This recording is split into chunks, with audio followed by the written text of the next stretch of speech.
be a meteor impact in the earth as well as a comet impact on the earth. John mentioned that in Revelations 8. And the second angel sounded, and as it were a great mountain. That's a meteor coming down. You know, meteors enter the atmosphere and they start burning white with fire, burning with fire. This meteor is going to come down, John says. It's going to plunge into the sea, and it's going to kill a third part of everything in the sea. Verse 9. And the third part of the creatures which were in the sea and had life died.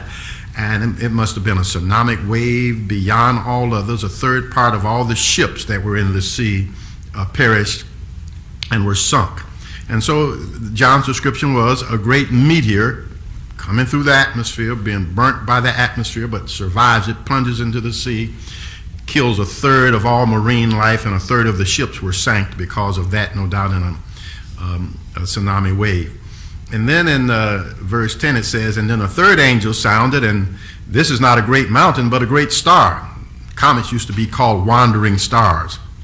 So a great star, this is a comet from heaven, is going to enter the atmosphere burning like a lamp, and it's going to fall upon the third parts of the rivers and upon the fountains of water. So we just gave a pictorial account of a great comet that is falling from heaven into the earth. I don't know about you, but I don't want to be here. It's not going to happen until the church is gone, because God has not appointed his people, the church, to wrath. He's not appointed us unto wrath. And so therefore, I don't worry about warfare and great mass calamities, because God's not going to permit that.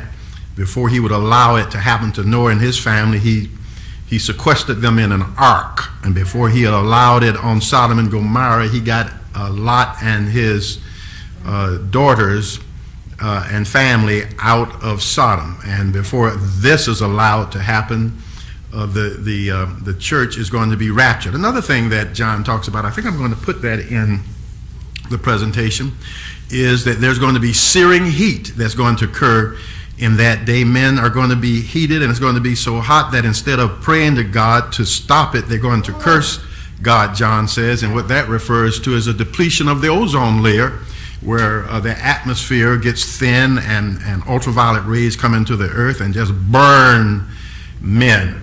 And so all of these are recorded in the Word of God. Peter actually speaks about this is amazing for a man that is ignorant and unlearned, except that he'd been with Jesus.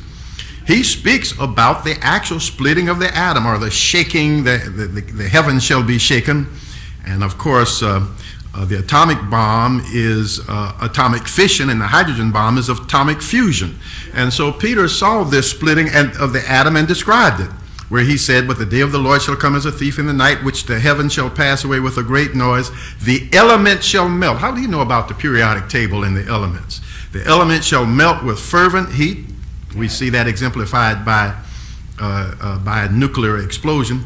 The earth also and the works that are therein shall be burnt up. I would have a lot to say about the atom, but that doesn't go with what we're talking about in this study.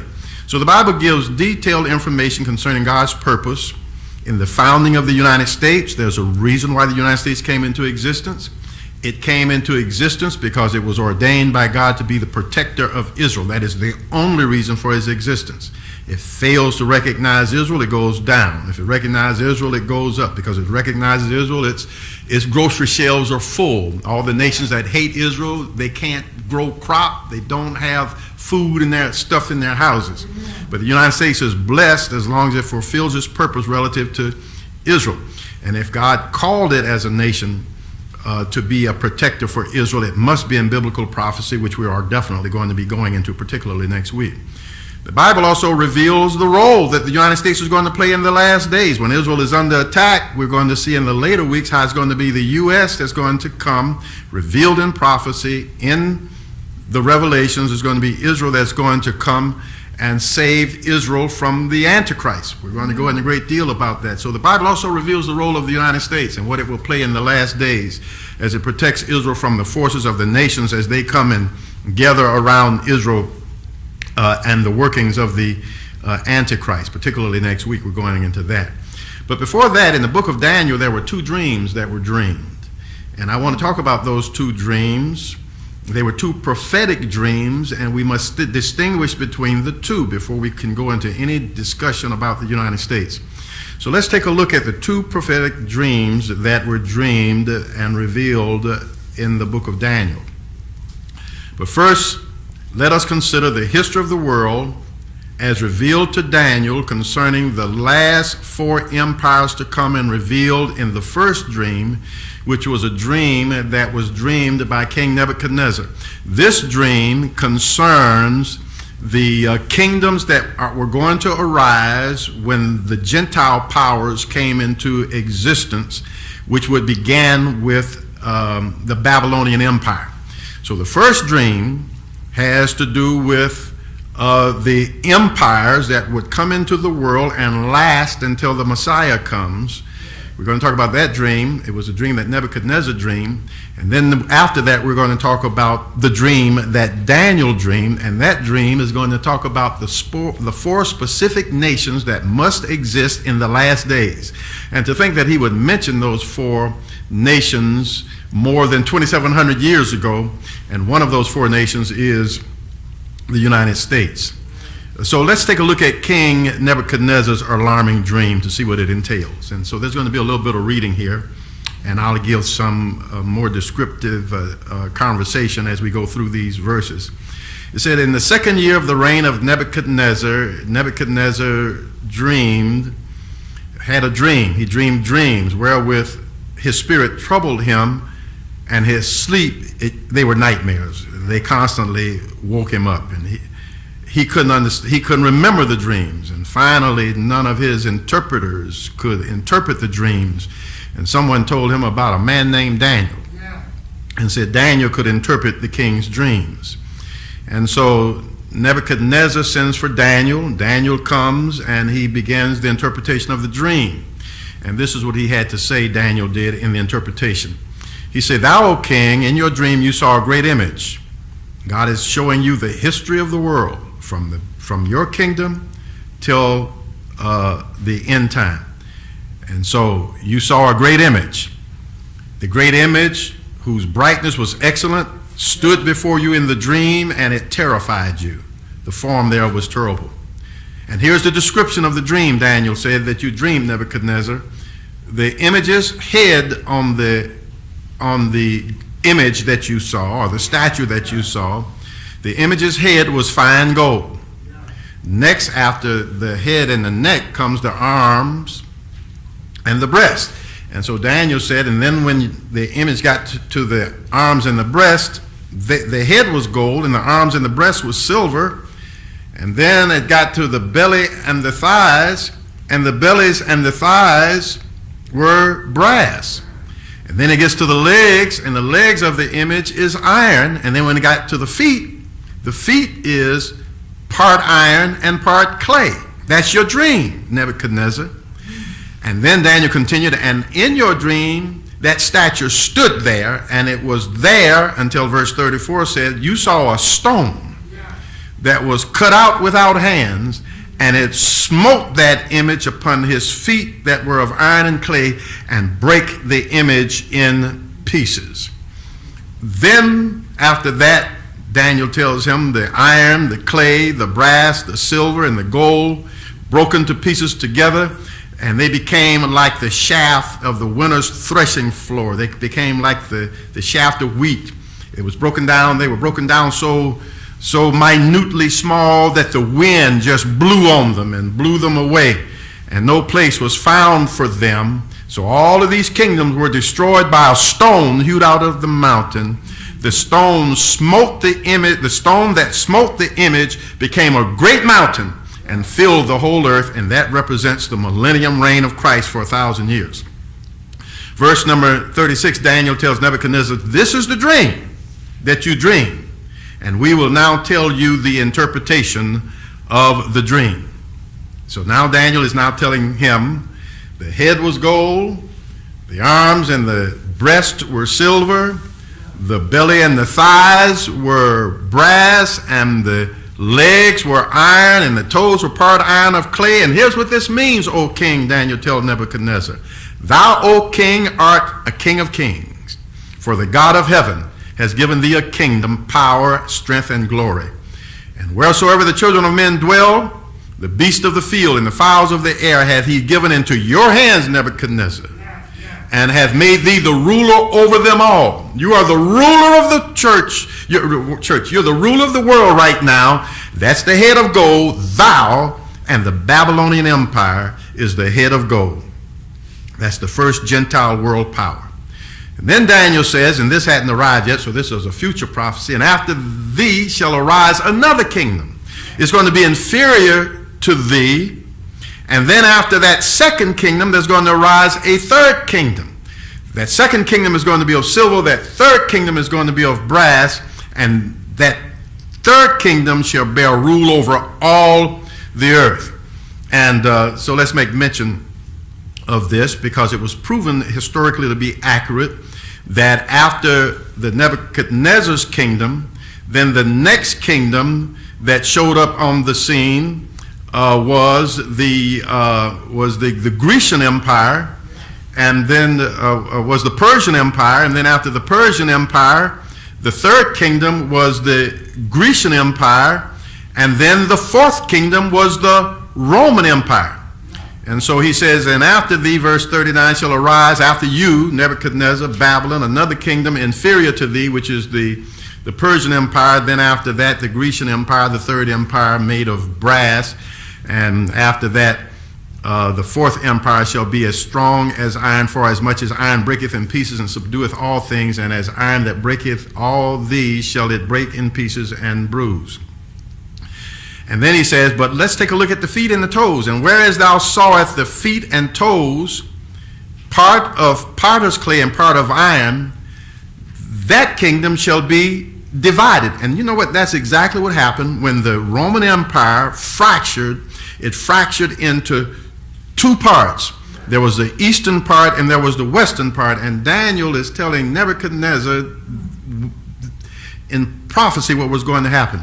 The kingdom shall be divided, but there shall be in it of the strength of iron. It's still going to be strong, even though divided, for as much as thou sawest the iron mixed with miry clay. And as the toes of the feet were part of iron and part of clay, so the kingdom shall be partly strong and shall be partly weak. What he's basically saying is once the Roman Empire comes, it's going to reach its maximum strength. It's going to break into two parts. That's why you've got the two legs. And then it's going to continue to deteriorate until we get to the age in which we're in, where when you get down to the feet, it's going to be barely strong. It's going to be part of iron and part of clay. So the kingdom shall be partly strong and partly weak. And we see that today because we're still in the era of the Roman Empire that have broken down into many nations, particularly in Europe. And guess what they want? They want to build back the Roman Empire. And so what is being talked about in verse 42 are the nations of Europe, which came out of the Roman Empire. And what is their ultimate goal have been? Is to try to restore their strength and become strong again. As a matter of fact, the nursery rhyme that we hear of is a nursery rhyme that tells the frustrated efforts of the European nations to want to restore themselves back to the strength of the Roman Empire, and it is memorialized in this children's nursery rhyme that says, Humpty Dumpty, who is the Roman Empire, Humpty Dumpty sat on the wall, Humpty Dumpty had a great fall, and all the king's horses and all the king's men want to put Humpty Dumpty back together again. And so it's even taught to our children, and they don't even realize that Daniel saw this more than 2,700 years ago, and this is the frustrated effort to get back the strength that fourth empire had. This is what Daniel is telling Nebuchadnezzar.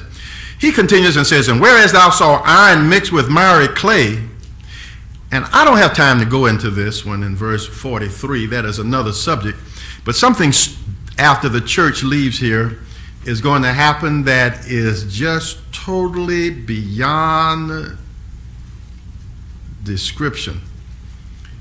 And Daniel sees this in verse 43. And I have a Bible study on it. I'll just make mention of it. Look at what Daniel says. It says, and whereas thou sawest iron mixed with miry clay, and you're going to think I'm crazy, it says, they shall mingle themselves with the seed of men. Evidently, there are going to be they are those or something that is going to appear in the earth that is not a part of the human family. And as the Bible said, as it was in the days of Noah, so shall it be in the days of when the Son of Man comes. In the days of Noah, sons of God came down, entered into bodies, and went in unto the daughters of men, and brought forth a hybrid race of people. And Jesus said, as it was in the days of Noah, so shall it be at the coming of the Son of Man. And Daniel is mentioning in verse 43, whoever is mingling themselves with the seed of men evidently is not of the seed of men, because they are mingling themselves with the seed of men. I'm going to pass over that. That's another Bible study. It is something. But verse 43 says, and whereas thou sawest iron mixed with clay, they shall mingle themselves with the seed of men. Amen. I call it the return of the Nephilims. But they shall mingle themselves, which is what happened in the days of Noah. They shall mingle themselves with the seed of men, but they shall not cleave one to the other, even as iron is not mixed with clay. And so Daniel continues and says, and in the days of these kingdoms, of these kings, the four kingdoms, shall the God of heaven set up his kingdom. That is the millennium reign of Christ, which shall never be destroyed. And the kingdom shall not be left to another people, but it shall break in pieces and consume all these kingdoms, and that kingdom of God, that kingdom called the kingdom of heaven, it shall stand forever. And I love the fact that Daniel called it the God of heaven shall set up a kingdom, because God's rule on earth is called the kingdom of heaven. God's rule in the heavens is called the kingdom of God. And so he specifically says, this stone hewn out of the mountain is going to destroy all the wicked nations of the world. And then in and after that, his kingdom is going to be set up, and it shall never be destroyed. And he says, for as much as thou sawest that the stone was cut out of the mountain without hands, and that it brake in pieces the iron, the brass, the clay, the silver, and the gold, the great God hath made known now to the king. Yeah. Daniel is saying to him, King, the great God of heaven has revealed in a dream everything that's going to come to pass. This dream is certain, and the interpretation thereof is sure, that you're the head of gold. Another kingdom is going to come after thee that is going to be silver, and another kingdom is going to come after thee that's going to be brass, and another kingdom is going to come out of thee that's going to be iron, and that kingdom is going to fragment down to toes of iron and clay. And God said to the king, so that's what's going to happen, king. And you know that, so this is a pictorial of Nebuchadnezzar's dream. But here's what Nebuchadnezzar did. After God, this is the arrogance that caused God to drive him in the fields for 7 years. After God told him, now think about this, after God told him the head would be gold, the shoulders and the breast would be silver, the belly and thighs would be brass, and the legs would be iron, and the toes would be part iron of part clay. After God told him that and showed it to him in a dream, Nebuchadnezzar went, I'll share with you in a moment. But this is the image. This is the image that was supposed to take place. The head would be of gold. That's the Babylonian Empire. The next would be the Silver Age, or the breast and shoulders of silver. That would be the Median and the Persian Empire. Then after that, under Alexander the Great, would come the Grecian Macedonian Empire. Then after that, the fourth empire would be the Roman Empire, and then the feet and toes would be the modern European nations, the modern age, etc. Now this is what God told Nebuchadnezzar. This is what God revealed to Nebuchadnezzar. And you know what Nebuchadnezzar did, which insulted God, who tried to reason with him and bring him back to his senses, and he refused, and finally God drove him into the field. After God told him that the head would be of gold, and then told him that a stone would come and break it in pieces, look at what Nebuchadnezzar did. Nebuchadnezzar went and made the image. But he made the image all gold, which was him saying, what you said ain't going to happen. The Babylonian Empire will last forever. He said that the millennium reign of Christ would last forever. Your empire is going to come to an end. Nebuchadnezzar goes out after Daniel explicitly says that to him, and after it was revealed to him at the end that this is unchangeable, Nebuchadnezzar went and made an image of gold from the head to the toe, which was a slap in God's face, saying that his kingdom, my kingdom, I don't care what you say, God, my kingdom is never going to come to an end. So Nebuchadnezzar insults God by going and making the image that he saw in his dream, but making it of pure gold, and said the height of it was 60 cubits, the breadth of it was 6 cubits, and he went and set it so it would be visible in the province of Babylon. And look at what he did. Then he sent and gathered all the princes, all the governors, all the captains, I'm slapping God in the face, all the judges, all the treasurers, all the counselors, all the sheriffs, and got everybody and said, come and take a look at my image. Come to the dedication of this image that I set up. And this was an insult to God. And God sent 2 or 3 warnings to tell Nebuchadnezzar, you need to remember, I brought you from being a shepherd and made you a king. You need to backtrack from what you just did. And ultimately and finally he refused, and God sent some messengers from heaven to tell him, you need to change your mind on this. And he still refused, and God drove him out into the fields for what we know of as 7.5 years. Nebuchadnezzar's dream, though, is not the subject of this study. That would be an interesting study to go into. But I want to talk about the other dream. There was another dream, which is the subject of this study. It involves none of the kingdoms that were revealed to Nebuchadnezzar, but it involves nations that are going to exist in the 20th century in the last days. So we have set aside Nebuchadnezzar's dream because there was another dream dreamed by Daniel during the reign of Babylonian's last king, and which would be about not 4 kingdoms, but it would be about 4 nations, and one of those 4 nations would be the United States. So let us remember, I said that Daniel had his dream that took place at the last of the Babylonian Empire, when there was a king named Belshazzar, who was the last king of Babylon.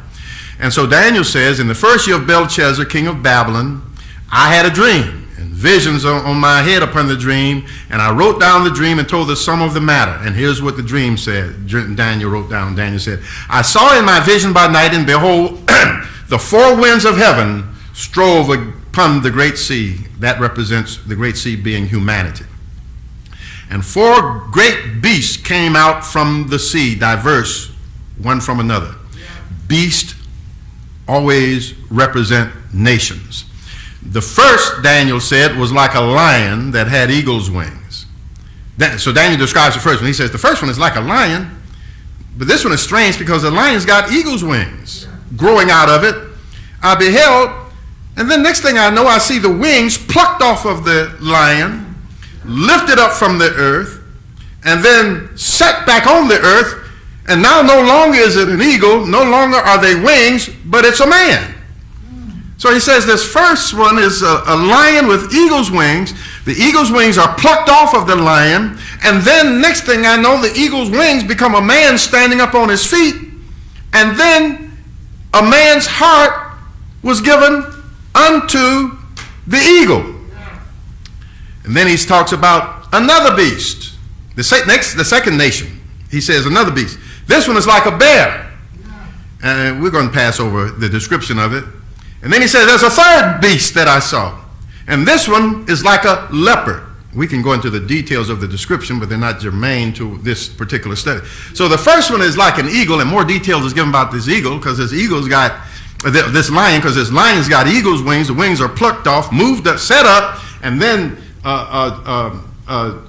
dropped back to the earth, and then is standing up as a man. It doesn't give much detail about the second beast and the third beast. The second one is like a bear. The third one is like a leopard. And then he says, and I saw in the night vision, and behold, a terrible beast. I'm not going to go into the details about that one because we're concentrating on the United States. But this one is in fact the restoration of the Roman Empire. But there's this fourth beast. This one is so different from the other ones that that Daniel don't even know how to describe it. It horrified him. He said it's dreadful and terrible and it's strong and it's got iron teeth and it devours and breaks in pieces and trample the residue under the feet of it. And it was diverse. It was totally different from the previous three beasts that were before it. And it also had 10 horns. All right, so this one is about the empire of the Antichrist and the restored Roman Empire. That's the fourth beast. And as we're going to see, each of these beasts represent nations. Nations which all exist. And Daniel, 27 years ago, mentioned beasts that represented nations that would exist in the 20th century. Not the kingdoms that Nebuchadnezzar dreamed, but 4 specific nations that would exist. And those nations would come into an existence in the 20th century. And Daniel saw that. He saw that, as I said, 2,700 years ago. We're going to return to the first beast, the one that's the lion with the eagle's wings plucked off, standing up as a man. We're going to return to the first beast later, described by Daniel when he wrote that it's a lion with eagle's wings that were plucked off, lifted up, and then it reappears, and then it's standing up as a man, and a man's heart was given to it. So we're going to pass on this one. We're going to go into detail about it next week. But let's go to the second one, concerning the second beast. Now here's how Daniel described the second beast. He said, and behold, another beast, a second, was like a bear. Forget all of the descriptions down here. That's not a part of this study. But he says the second one was like to a bear. There's only one nation that has as its national symbol a bear. And that nation is Russia. And here Daniel is saying that in the 20th century, there's going to be a nation that doesn't exist now. There's going to be a nation. The nation is going to be Russia, and its symbol is a bear. Wikipedia says the Russian bear is a widespread symbol, generally of a Eurasian brown bear for Russia, used in cartoons, articles, dramatic plays, since as early as the 16th century, and relating alike to the Russian Empire, the Soviet Union, and the present day Russian Federation. So Daniel described Russia, and the additional information that's given there actually tells you about the history of Russia, but we won't go into that.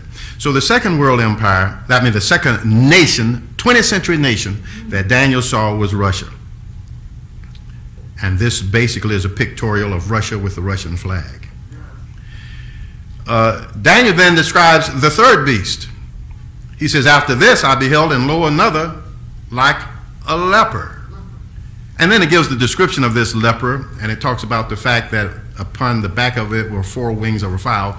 And what that represents is that Russia, that this nation will have been the cause of 4 major wars that would bring into the world. But Daniel says this nation is like a leopard.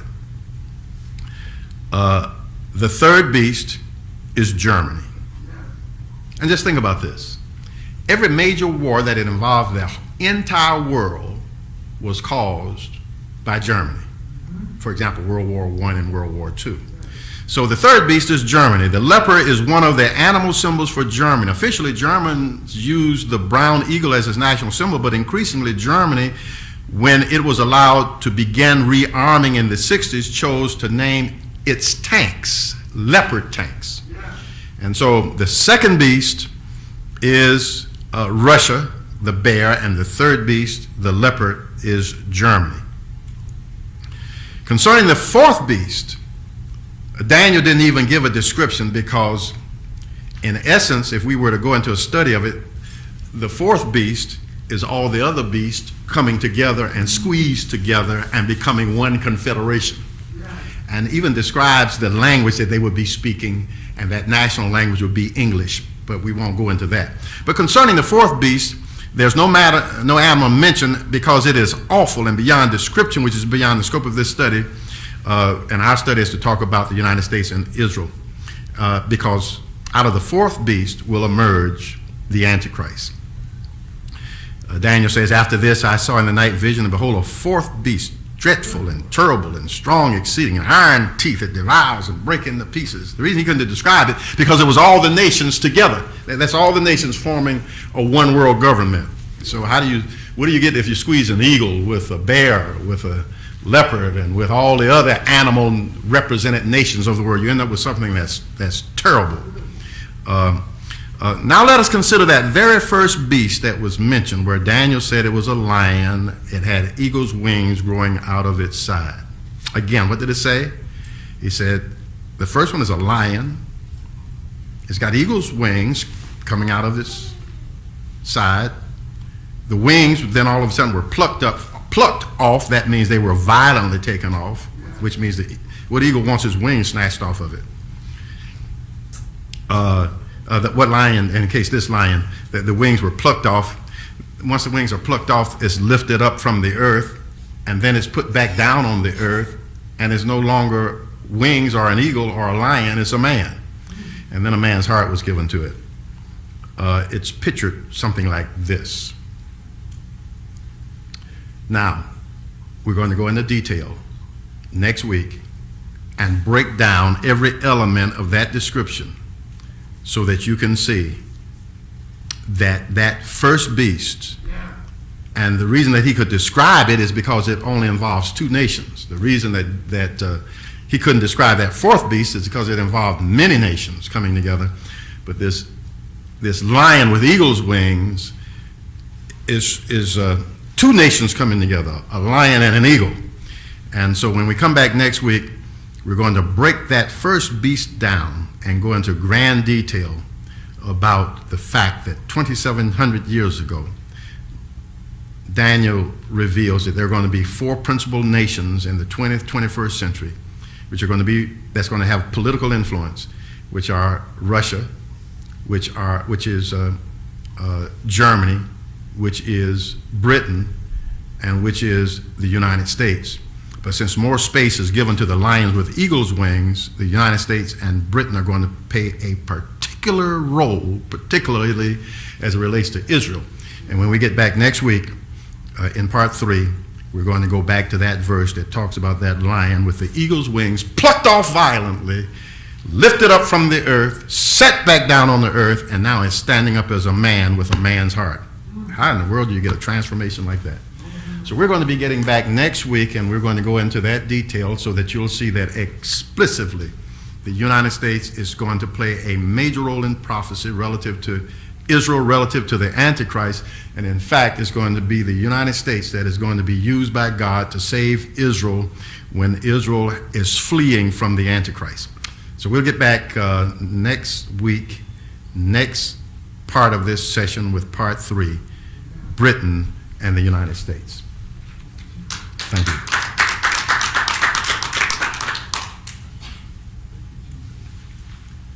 All right.